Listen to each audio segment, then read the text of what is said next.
Hello मेरे प्यारे बच्चों, कैसे हैं आप सभी। तो आज हम लेके आए हैं आपके लिए कक्षा 6 का चौथा अध्याय, जिसका नाम है हार की जीत।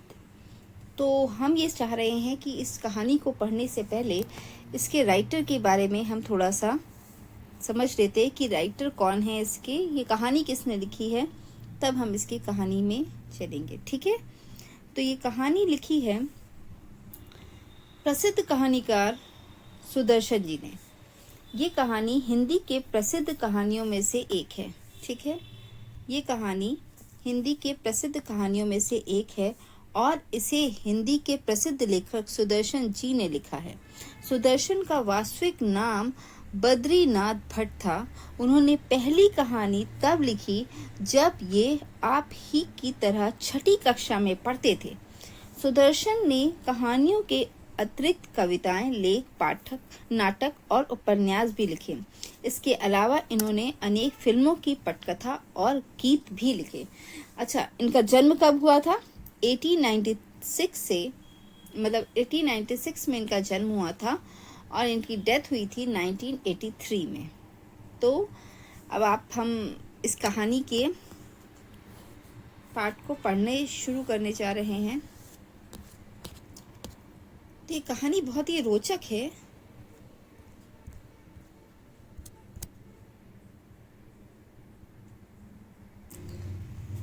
तो बच्चों, अब हम अपना पाठ शुरू करते हैं। हार की जीत। माँ को अपने बेटे और किसान को अपने लहलाते खेत देखकर जो आनंद आता है, वही आनंद बाबा भारती को अपने घोड़ा देखकर आता था। तो इसमें ये कहा गया, जैसे माँ अपने बच्चे को बचपन से पालती है और किसान एक छोटे से बीज से पूरा बड़ा बड़ा खेत करता है, उनको देख के जो आनंद आता है, वैसे ही आनंद बाबा भारती को अपना घोड़ा देखकर आता था। भगवत भजन से जो समय बचता, वह घोड़े को अर्पण हो जाता। वह घोड़ा बहुत बड़ा सुंदर था, बड़ा बलवान था। उसके जोड़ का घोड़ा सारे इलाके में ना था। बाबा भारती उसे सुल्तान कहकर पुकारते थे। प्यार से बाबा भारती उन्हें क्या करते थे, मतलब उस घोड़े को सुल्तान कह के बुलाते थे। अपने हाथ से खड़ा करते, खुद खाना खिलाते और देख देख कर प्रसन्न होते। वो खुद ही अपने हाथ से उसको नहलाते, धुलाते, खाना खिलाते और देखभाल करते थे उसके, और खुद ही देख के बहुत प्रसन्न होते थे उसे। उन्होंने रुपया, माल, असबाब, जमीन आदि अपना सब कुछ छोड़ दिया। मतलब उनके पास जो भी धन दौलत थी, जो भी घर बार था, सब उन्होंने छोड़ दिया था। यहाँ तक कि उन्हें नगर के जीवन से घृणा सी हो गई थी और वो नगर में, मतलब सिटी में रहना ही नहीं चाहते थे।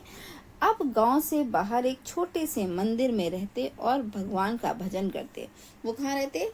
गांव से बाहर एक छोटे से मंदिर में रहते थे और भगवान का भजन करते थे। मैं सुल्तान के बिना नहीं रह सकूंगा, उन्हें ऐसा भ्रांति सी हो गई थी। मतलब वो उनके दिल की इच्छा करती थी कि मैं सुल्तान के बिना रह ही नहीं पाऊंगा, मतलब सुल्तान के बिना उनका जीवन ही नहीं है कुछ। उसकी चाल पर लट्टू थे। कहते ऐसा चलता जैसे मोर घटा को देखकर नाच रहा हो।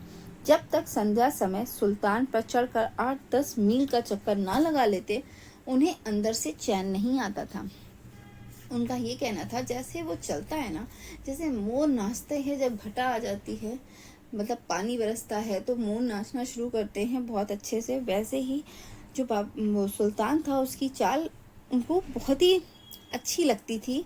और जब तक वो 8-10 किलोमीटर उस पे मील उसके ऊपर ना चढ़ के चले जाते थे, तो उनके दिल को आराम नहीं मिलता था। ठीक है बच्चों।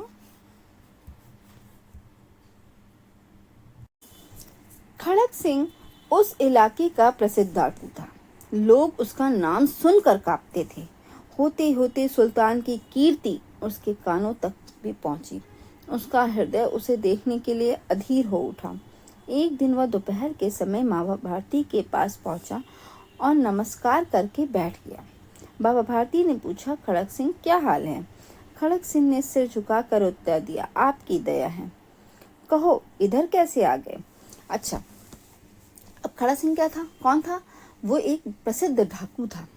ठीक है। उसका काम था कि लोगों को लूटना, लोगों को मारना, ये सब काम उसका था। डाकू क्या करते हैं, ये सब करते हैं, किसी का सामान है तो उठा लाओ, किसी का कुछ है पैसा है तो लूट लाओ, यही सब काम होते थे। लोग उसका नाम जैसे ही सुनते थे थर थर कांपते थे, कहीं खड़क सिंह ना आ जाए। तो अब खड़क सिंह के कानों में भी सुल्तान घोड़े की मतलब जो उसकी मतलब खूबियां थी, उसे कह दीजिए, सुल्तान के घोड़े की जो खूबियां थी, वो जैसे वो बलवान था, सुंदर था, ये सब सुनते ही उसके जब ये बातें उसके कान में गई ना खड़क सिंह के, तो वो बड़ा उसका हृदय उसे देखने के लिए एकदम बेचैन हो उठा, अधीर हो उठा, मतलब बेचैन हो उठा कि मुझे उस घोड़े को देखना ही देखना है। एक दिन वह दोपहर के समय बाबा भारती के पास पहुंच गया। एक दिन मतलब उसका मन नहीं मान रहा था, तो वो एक दिन दोपहर में बाबा भारती के पास पहुंच गया और उसको नमस्कार करके वहीं बैठ गया। बाबा भारती ने पूछा खड़क सिंह से, क्या हाल है? खड़क सिंह, तुम्हारे क्या हाल है? खड़क सिंह ने सिर झुकाकर उत्तर दिया, आपकी दया है। कहो इधर कैसे आ गए? सुल्तान की चाह खींच लाई। मतलब उसने कहा कि सुल्तान की चाह मुझे यहाँ खींच लाई है। विचित्र जानवर है, देखोगे तो प्रसन्न हो जाओगे। मैंने भी बड़ी प्रशंसा सुनी है। उसकी चाल तुम्हारा मन मोह लेगी। कहते हैं देखने में भी बहुत सुंदर है। क्या कहना, जो उसे एक बार देख लेता उसके हृदय पर उसकी छवि अंकित हो जाती है। ठीक है। अब बहुत दिनों से अभिलाषा थी, आज उपस्थित हो सका हूँ। मतलब बहुत दिन से सोच रहा था उससे मिलने के लिए, लेकिन टाइम नहीं मिल रहा था। आज मेरे पास समय था तो मैं आज यहाँ पे आ गया, उपस्थित हो गया। बाबा भारती और खड़क सिंह दोनों अस्तबल पहुंचे। बाबा ने घोड़ा दिखाया घमंड से। खड़क सिंह ने घोड़ा देखा आश्चर्य से। बाबा को घमंड था अपने घोड़े पर। सुल्तान को वो अपनी जी जान से पालते थे, उसको खिलाते थे, उसको नहलाते थे, उसका बड़ा ध्यान रखते थे। तो और उसकी जो शक्ति थी सुल्तान के पास, उस पे बलवान था ना वो, तो उसकी शक्तियों से उसको बाबा खड़क सिंह को बाबा भारती को उस पे घमंड था। और खड़क सिंह ने बड़े आश्चर्य से उसे देखा। उसने सैकड़ों घोड़े देखे, परंतु ऐसा बाका घोड़ा उसकी आंखों से कभी नहीं गुजरा था। खड़क सिंह अपने मन से क्या सोच रहा था कि मैंने इतने घोड़े देखे, लेकिन ऐसा कोई घोड़ा नहीं था जो ऐसा मतलब मेरे सामने से इस तरह का घोड़ा कोई भी आज तक नहीं गुजरा। सोचने लगा, भाग्य की बात है, ऐसा घोड़ा खड़क सिंह के पास होना चाहिए था। उसने अपने मन में सोचा होगा कि ऐसा घोड़ा मेरे पास होना चाहिए था। इस साधु को ऐसी चीजों से क्या लाभ? अब डाकू है, डाकू किस पे चलते हैं? घोड़े पे चलते थे पहले के लोग। तो अब वो सोच रहा था इस साधु को इससे क्या लाभ है। कुछ देर तक आश्चर्य से चुपचाप खड़ा रहा। कुछ देर तक वो ऐसे ही मतलब आश्चर्यचकित मुंह बना के खड़ा रहा वहां पे। इसके पश्चात उसके हृदय में हलचल होने लगी। अब उसका हृदय बेचैन होने लगा। बालकों किसी अधीरता से बोला, परंतु बाबा जी इसकी चाल ना देखी तो क्या? जैसे बालक होते हैं ना, आप किसी चीज की ऐसे कोई उनको गाड़ी दे दीजिए तो वो चलाने की कोशिश करते हैं, ठीक है। तो अब उसके मन में बेचैनी हो रही थी कि तो उसने बाबा भारती से कह दिया, अगर इसकी चाल ही नहीं देखी तो मैंने क्या देखा? ठीक है। बाबा भारती मनुष्य ही थे। अपनी चीज की प्रसन्नता दूसरे के मुख से सुनने के लिए उनका हृदय भी अधीर हो गया। अब वो बाबा भारती का मन एकदम मतलब कोई भी आपकी चीज की कोई बड़ाई करे तो आपका मन अच्छा हो जाता है ना, प्रफुल्लित हो जाते हैं, आप खुश हो जाते हैं कि भाई चलो मेरी चीजों की बड़ाई कोई कर रहा है। अब मान लीजिए आपने कोई एक टेस्टी सी डिश ही बनाई या कुछ भी, तो अगर उसकी किसी ने बड़ाई कर दी, मान लीजिए किसी दिन आपने अपने रूम को, अब बच्चे हो तो आपने अपने रूम को बहुत अच्छे से डेकोरेट कर दिया, फिर पापा मम्मी ने आके देखा कि वाह कितना अच्छा रूम है, तो आपको मतलब आपकी प्रशंसा की उन्होंने कि वाह बच्चे ने बहुत अच्छा रूम डेकोरेट किया है, ठीक है। वैसे ही अब बाबा भारती को ऐसा लगा कि उसके घोड़े की तारीफ हो रही है, ठीक है। तो उनका जब वो थे तो मनुष्य, उनके मन में भी ये चीज अच्छी लगी उन्हें कि हाँ भाई कोई मेरी घोड़े की तारीफ कर रहा है, ठीक है। घोड़े को खोलकर बाहर लाए और उसकी पीठ पर हाथ फेरने लगे, जैसे हाथ फेरते हैं ना, पुचकारने लगे जैसे। एकाएक उचक कर सवार हो गए। घोड़ा हवा से बातें करने लगा। उसकी चाल को देखकर खड़क सिंह के हृदय पे सांप लौट गया। अब जैसे देखा उसने कि बाबा भारती ऊपर बैठे उसके ऊपर और उसकी चाल देखी, तो वो एकदम लट्टू सा हो गया खड़क सिंह कि मुझे, मतलब उसके मन में ये ख्याल आता कि मेरे पास क्यों नहीं है ये। वो डाकू था और जो वस्तु उसे पसंद आ जाए उस पर वह अपना अधिकार समझता था। ठीक है, उसके पास बाहुबल था, आदमी थे और बेरहमी थी। जाते जाते उसने, बाबा जी मैं ये घोड़ा आपके पास ना रहने दूंगा। अब वो जाते जाते उसने क्या कह दिया कि बाबा जी मेरे पास आदमी है, सब कुछ है, लेकिन ये घोड़ा नहीं है, तो मैं ये घोड़ा आपके पास भी नहीं रहने दूंगा। ठीक है, तो बाबा भारती डर गए। इतनी सी बात उसने कही कि बाबा जी मैं आपके पास ये घोड़ा ज़्यादा दिन तक नहीं रहने दूंगा। तो बाबा भारती बहुत मन में उनके गलत गलत विचार आने लगे, डर गए। अब उन्हें रात को नींद ना आती, सारी रात अस्तबल की रखवाली में कटने लगे, मतलब वो अस्तबल छोड़ के ही नहीं जाते। ठीक है, अस्तबल वो जगह होती है जहाँ घोड़े को रखा जाता है बेटा। ठीक है, जैसे हम इंग्लिश में उसको स्टेबल कहते हैं ना, तो अस्तबल में ही वो रात गुजार देते थे, मतलब उसकी रखवाली करते थे। प्रति क्षण खड़क सिंह का भय लगा रहता, उसको हर एक मिनट खड़क सिंह का भय लगा रहता था। परंतु कई मास बीत गए और वो ना आया। बहुत महीने बीत गए लेकिन खड़क सिंह वहाँ फिर वापस नहीं आया। यहाँ तक कि बाबा भारती कुछ असावधान हो गए और इस भय को स्वप्न के भय की नाई मिथ्या समझने लगे। ठीक है, वो सोचने लगे कि वो हमसे मजाक करके गया, उन्होंने कहा ये मेरा स्वप्न हो सकता है, कुछ भी, मतलब वो उसके प्रति थोड़े से रिलैक्स हो जाता है ना जैसे इंसान, वैसे हो गए। ठीक है, संध्या का समय था। बाबा भारती सुल्तान की पीठ पर सवार होकर घूमने जा रहे थे।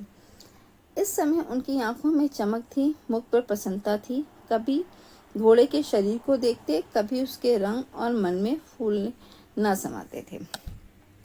और जब बाबा संध्या का समय था, बाबा भारती क्या किए, सुल्तान के घोड़े पर सवार को वो 8-10 मील जाते ही थे, तो वो उस दिन भी शाम को निकल गए।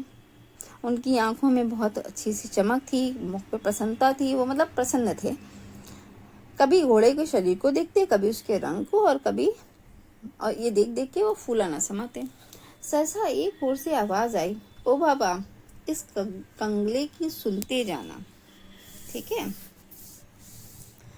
आवाज में करुणा थी, मतलब दया, जैसे होता है ना कि जैसे गरीब कोई करुणा से बोलना। ठीक है, दया भावना से।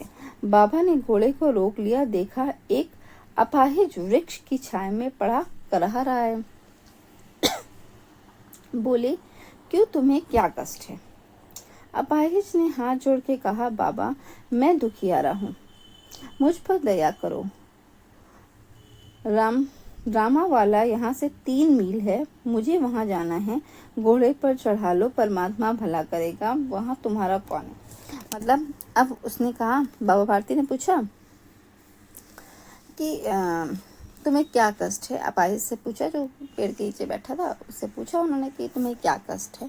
अपाहिज ने हाथ जोड़कर बाबा से कहा, मैं दुखियारा हूँ, मतलब दुखी हूँ, और मुझ पर आप अपनी दया करिए। रामा वाला यहाँ से 3 मील दूर है, मुझे वहाँ जाना है, घोड़े पर चढ़ा लो और परमात्मा, मतलब भगवान आपका भला करेगा, वहाँ तुम्हारा कौन है? बाबा भारती ने पूछा। दुर्गा दत्त वैद्य का नाम आपने सुना होगा, मैं उनका सौतेला भाई हूँ। उसने कहा, दुर्गा दत्त वैद्य का नाम आपने सुना होगा, मैं उसका सौतेला भाई हूँ। बाबा भारती ने घोड़े से उतरकर अपाहिज को घोड़े पर सवार किया और स्वयं उसकी लगाम पकड़कर धीरे धीरे चलने लगे।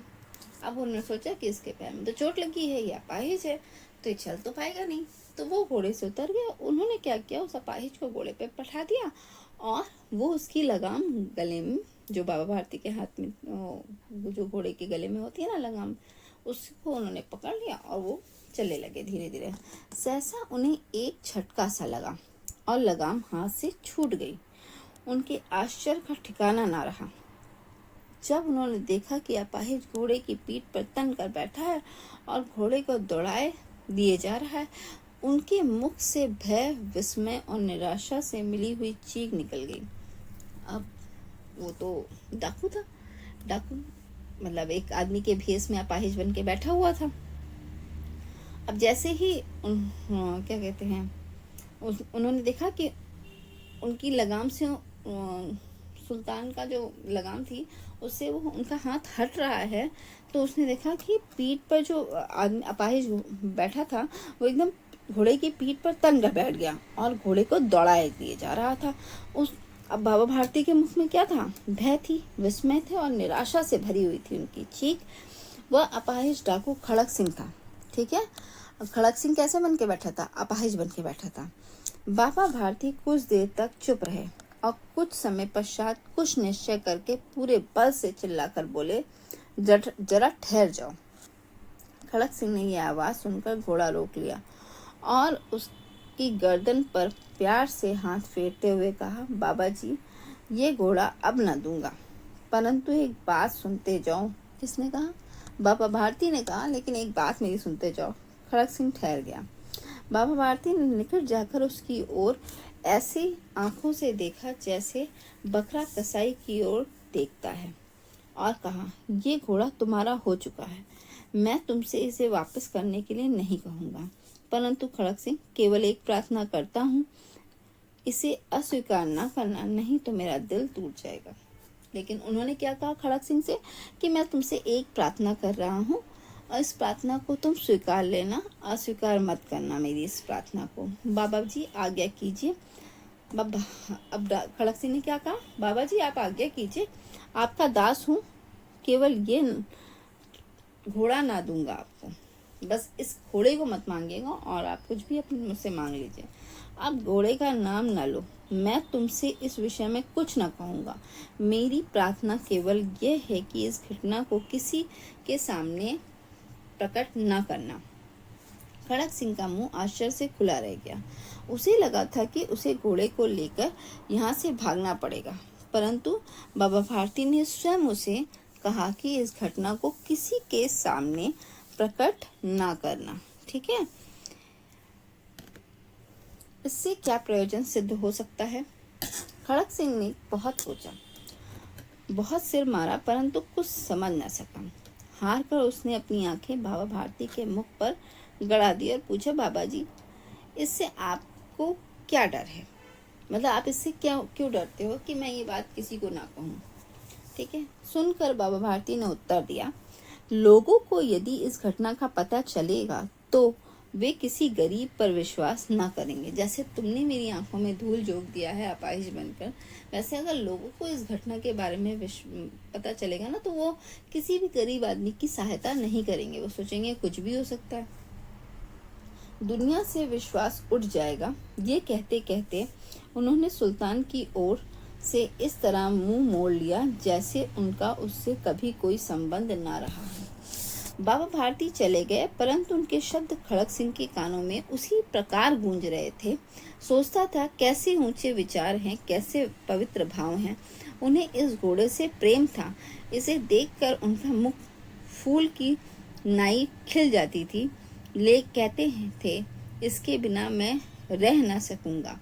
इसकी रखवाली में वह कई रात सोए नहीं, भजन भक्ति न कर रखवाली करते रहे, परंतु आज उनके मुख पर दुख की रेखा तक दिखाई न पड़ती। उन्हें केवल ये ख्याल था कि कहीं लोग गरीबों पर विश्वास करना ना छोड़ दें। तो यहाँ तक इसमें यह समझाया गया है कि बाबा भारती ने सब कुछ अपना त्याग दिया था सिर्फ उस घोड़े सुल्तान के लिए, और सिर्फ उन्होंने उससे खड़क सिंह से यही विनती की कि तुम किसी को भी इसके बारे में कुछ भी जाहिर मत होने देना। ठीक है, रात के अंधेरे में खड़क सिंह बाबा भारती के मंदिर में पहुंचा। चारों ओर सन्नाटा था, आकाश में तारे टिमटिमा रहे थे। थोड़ी दूर पर गांव के कुत्ते भौंक रहे थे। मंदिर के अंदर कोई शब्द सुनाई न देता था। खड़क सिंह सुल्तान की बाग पकड़े हुए था। वह धीरे धीरे अस्तबल के फाटक पर पहुंचा। फाटक खुला पड़ा था। किसी समय वहां बाबा भारती स्वयं लाठी लेकर पहरा देते थे। फिर क्या हुआ, एक रात में खड़क सिंह क्या हुआ, बाबा भारती के मंदिर जा पहुंचा। चारों ओर सन्नाटा ही सन्नाटा था। कुत्ते भौंक रहे थे, गांव में आकाश में तारे टिमटिमा रहे थे। मंदिर के अंदर कोई शब्द सुना ही नहीं दे रहा था। खड़क सिंह सुल्तान की बात पकड़े हुए था। वह धीरे धीरे अस्तबल के फाटक पर पहुंचा। फाटक खुला था। किसी समय वहां बाबा भारती स्वयं लाठी लेकर पहरा देते थे। जब सुल्तान वहां रहता था तो कहीं सुल्तान को कुछ हो ना जाए या चोरी ना हो जाए, इस वजह से वो वहां पे बैठे रहते थे, पहरा देते थे। परंतु आज उन्हें किसी चोरी, किसी डाके का भय ही नहीं था, क्योंकि उनके पास सुल्तान जैसा कोई खजाना ही नहीं था। खड़क सिंह ने आगे बढ़कर सुल्तान को उनके स्थान पर बांध दिया और बाहर निकलकर सावधानी से फाटक बंद कर दिया। इस समय उनकी आंखों में पश्चाताप के आंसू थे। खड़क सिंह ने क्या किया, सुल्तान को वहां पे अस्तबल में जाकर बांध दिया और बाहर निकल आया और फाटक बंद कर दिया। इस समय खड़क सिंह के चेहरे पे एक पश्चाताप के आंसू झलक रहे थे। रात्रि का तीसरा पहर बीत चुका था। चौथा पहर आरंभ होते ही बाबा भारती ने अपनी कुटिया से बाहर निकल ठंडे जल से स्नान किया। उसके पश्चात इस प्रकार जैसे कोई स्वप्न में चल रहा हो, उनके पांव अस्तबल की ओर बढ़े, परंतु फाटक पर पहुंचकर उनको अपनी भूल प्रतीत हुई। साथ ही घोर निराशा ने पांव को मन ही मन भरकर भारी कर बना दिया। वे वहीं रुक गए। घोड़े ने अपनी स्वामी के पांव की चाप को पहचान लिया और जोर से हिनहिनाया। अब बाबा भारती आश्चर्य और प्रसन्नता से दौड़ते हुए अंदर घुसे और अपने घोड़े की गले से लिपटकर इस प्रकार रोने लगे मानो कोई पिता बहुत दिन से बिछड़े पुत्र से मिल रहा हो। बार बार उसकी पीठ पर हाथ फेरते, बार बार उसे मुंह पर थपकियां देते और कहते, अब कोई गरीबों की सहायता से मुंह न मोड़ेगा। मतलब जब वो अपना घोड़ा बांध के गया, खड़क सिंह घोड़ा बांध के गया, तब जब चौथा पहर लग गया था रात्रि में, तब वो मतलब लोग पहले जल्दी उठ जाते थे ना, तो उसके बाद वो कुटिया के बाहर निकले, उन्होंने अपना स्नान किया। फिर अचानक ही उनके पैर अस्तबल की तरफ गए, लेकिन फाटक बंद था। अब फिर मतलब वो उसके बारे में सोचते रहते थे ना, तो फिर उन्होंने सोचा कि अब अपनी भूल प्रतीत हुई, उनको सामने वही चीजें याद आने लगी। तभी अंदर से सुल्तान ने उनके पैरों की आवाज को पहचान लिया। अब मालिक था, मतलब सुल्तान कोई भी जानवर होता है ना, वो अपने मालिक को बहुत से पहचानता है, ठीक है। तो उसने हिलनाया अंदर से। जब उसके हिलनाने की आवाज आई तो बाबा भारती बहुत ज्यादा आश्चर्य थे और प्रसन्न भी थे, क्योंकि वो इतने दिनों बाद उसके पास आ गया था फिर से, ठीक है। अब एकदम वो उसको इस तरह से प्यार करते थे जैसे कोई पिता अपने पुत्र से प्यार करता हो, ठीक है। और कोई जैसे आप कई दिनों बाद कहीं अपने मम्मी पापा के पास आइए तो वो क्या करते हैं, आपको गले लगा लेते हैं।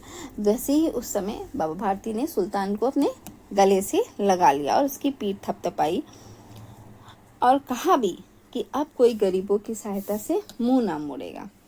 थोड़ी देर के बाद जब वो अस्तबल से बाहर निकले तो उनकी आंखों में आंसू बह रहे थे। ये आंसू उसी भूमि पर ठीक उसी जगह गिरे रहे थे जहां बाहर निकलने के बाद खड़क सिंह खड़ा होकर रोया था। दोनों के आंसुओं का उस भूमि की मिट्टी पर परस्पर मेल हो गया, ठीक है। ये कहानी कितनी अच्छी है बताइए। सुदर्शन जी ने इतनी प्यारी सी कहानी लिखी है, हार की जीत, मतलब वो हार के भी जीत गया था, ठीक है। बाबा भारती की उस बात से बाबा भारती एक तरह से हार चुके थे, क्योंकि घोड़ा तो उनके हाथ से निकल गया था, लेकिन उनकी जो बातें थी वो खड़क सिंह को जाके कहीं ना कहीं ऐसा लगा कि मैं गलत हूँ, ठीक है। तो उसको ये पश्चाताप हुआ, तो उसने लाके बाबा भारती का घोड़ा उनको वापस कर दिया था। तभी इसका नाम क्या रखा गया, हार की जीत, ठीक है। थैंक यू बच्चों। आपको ये कहानी कैसी लगी आप ज़रूर कमेंट बॉक्स में लिखिएगा, और मैं इसी तरह की वीडियोस बनाती हूँ। प्लीज़ मेरे चैनल को सब्सक्राइब कर लीजिएगा, वीडियो को लाइक कर दीजिएगा, और जिन को नीड है इसकी प्लीज़ आप उसको फॉरवर्ड कर दीजिएगा। Thank you. मिलते हैं एक नई वीडियो में। Bye bye.